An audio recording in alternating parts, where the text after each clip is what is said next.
आज्ञा दर्शक बंधु जन अंधभक्त माने विजय तलापति सर को एमिति भाव में अपमानित कर से वीडियो देखिला पर निश्चिंत भाव में आपण माने बुझी परिबे और एमानकर चिंताधारा कोन एमानकर ज्ञान केते एई माने एमानकर औकात कोन आपण माने जानि परिबे। दर्शक बंधु मु कहिबा पई चाहिबी जे सीएम माने तमिलनाडु सीए गोटे मुख्यमंत्री को एई माने कारण से गोटे क्रिश्चियन कम्युनिटी रो सेति पई एमाने कहउछंती से गोटे कंटा पिटा एवं सीए चाउल पई पैसा पाई से क्रिश्चियन हेतिला सी एबे माने मुख्यमंत्री हेछि बोली कहउछंती। अरे मूर्ख माने ए मान को आमे कोन कहिया पई चाहिबा दर्शक बंधु आपण माने निश्चित भाव में कमेंट माध्यम रे कहंतु ता पूर्वरु आपण मान को मु कहिया पई चाहिबी आपण माने वीडियो थरे देखंतु तापर माने आगु कथा बा। विजय थालापति ये तो जने कंटा पिटा पाळभूत बात तो सही है। ता ऊपर जो क्षीरटा ढाला जाउची सेटा आम गोमातांकर क्षीर ना सेमानकर माँ भौणींकर क्षीर। ये बड़ी अच्छी बात कही आप। कमेंट करिवरे कंटा पिटा माने सीताराम। तो दर्शक बंधु आपण माने वीडियो देखिले आ देखिला परे आपण मान केमती लागुचे आपण माने कहंतु आ ए मूर्ख अंधभक्तर आपण माने चिंताधारा कोन केते आपण माने निश्चित कमेंट माध्यम रे कहंतु। आज तमिलनाडु रे आज विजय थालापति मुख्यमंत्री हेछंती बोली हमर ओडिसा रो लोक माने एते झुरुछंती एते खुशी होछंती मु आपण को कोन बा कहबी। जदि सेही परि लोक जदि हम ओडिसा रे मुख्यमंत्री हेई थांते ना ताहेले हमर ओडिसा पूरा सुनारे बरिफुर हेई जाई थांता। आज हमर एठी झालमुड़ी खाइबा मुख्यमंत्री हेछंती हमर एठी जाई कि से ओपेरा स्टेज को जीवा मुख्यमंत्री हेछंती बोली आज हमर ओडिसा रे पेट्रोल मिलु नाही। आज हमर ओडिसा रे गैस रेट ऊपर रेट हे जाउची। हमर ओडिसा रे आज लोक माने खाइबा को गंडे भल रे पाउ नांती। सेटा अंधभक्त माने बुझु नांती आ एई माने चिले की कहउछंती कारण माने पाद चटा माने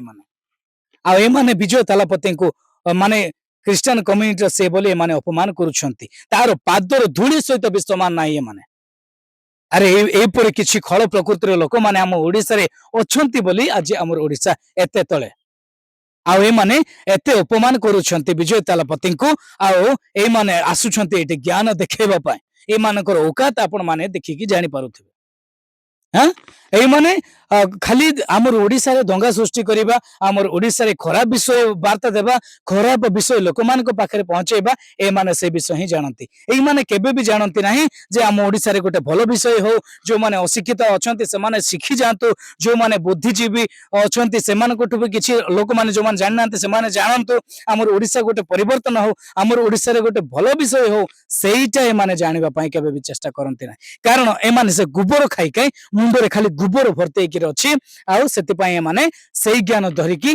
लोक मानक पाखरे प्रचार करछंती। एथिरे मु काहाकू खराब करिया पई चाहेनी आज्ञा जो माने आज सोशल मीडिया रे आसी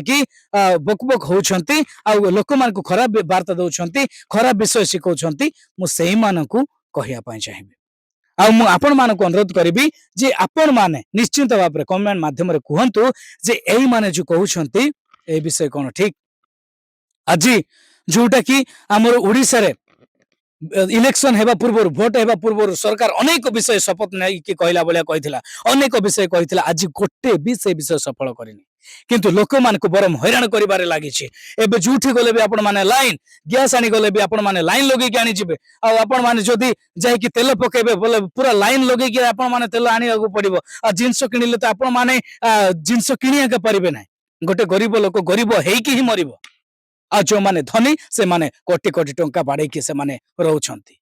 तो मु आपन को कहिया पई चाहिबी जे गोटे भोट देबो गोटे गरीब लोकटे किंतु ता पई गोटे आज पर्यंत गोटे जे कोन से सुविधा हे पारुनी आ एई अंध भक्त माने कहउछंती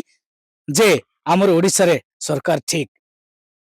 आ ए माने जोटे भलो सरकार जदी गठन हला जोटे माने भलो मनीष जदी गोटे सरकार तयारी कला ता हेले ए मानकर जळा पुडा होछि। तो आपण माने कहंतु आज्ञा आज तमिलनाडु भलिया जगह रे आज सरकार एते बढ़िया सुविधा कर देछि मद फैक्ट्री जाक मद दुकान जाक बंद हो जाइछि आउ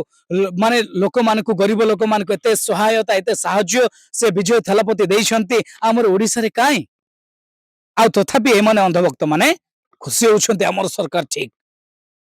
मना करूनी सरकार ठीक किंतु काम भी सेही भलिया एबा आवश्यक अछि। सेति पई आपण मानको मु अधिक बा कोन कहिबी आपण माने अंधभक्त मानकर କଥା ଶୁଣିଛନ୍ତି ଆଉ ସେ ଅନୁସାରେ ଆପଣ ମାନେ ମତ ରଖନ୍ତୁ ଆଉ ମୁଁ ଆଉ କିଛି କହିବି ନାହିଁ ଯଦି ଆଉ ଅଧିକ କିଛି କହିବି ତେବେ ଏଇଟା ହିଁ ବିବାଦ ହେଇଯିବ ଏଇଟା ହିଁ ଅନେକ ଲୋକ ଖରାପ ମଧ୍ୟ କହିବେ କିନ୍ତୁ ମୁଁ କାହାକୁ ଖରାପ କରିବା ପାଇଁ ଚାହେଁ ନାହିଁ ଏମାନଙ୍କର ଚିନ୍ତାଧାରାକୁ ଆପଣମାନଙ୍କ ପାଖରେ ପହଞ୍ଚେଇବା ପାଇଁ ଚେଷ୍ଟା କରିଛି ନିଶ୍ଚିନ୍ତ ଭାବରେ ଆପଣମାନେ ଭିଡିଓକୁ ସେୟାର କରନ୍ତୁ ଲାଇକ୍ କରନ୍ତୁ କମେଣ୍ଟ କରି କୁହନ୍ତୁ କେମିତି ଲାଗିଲା ଏବଂ ସପୋର୍ଟ କରନ୍ତୁ ଧନ୍ୟବାଦ।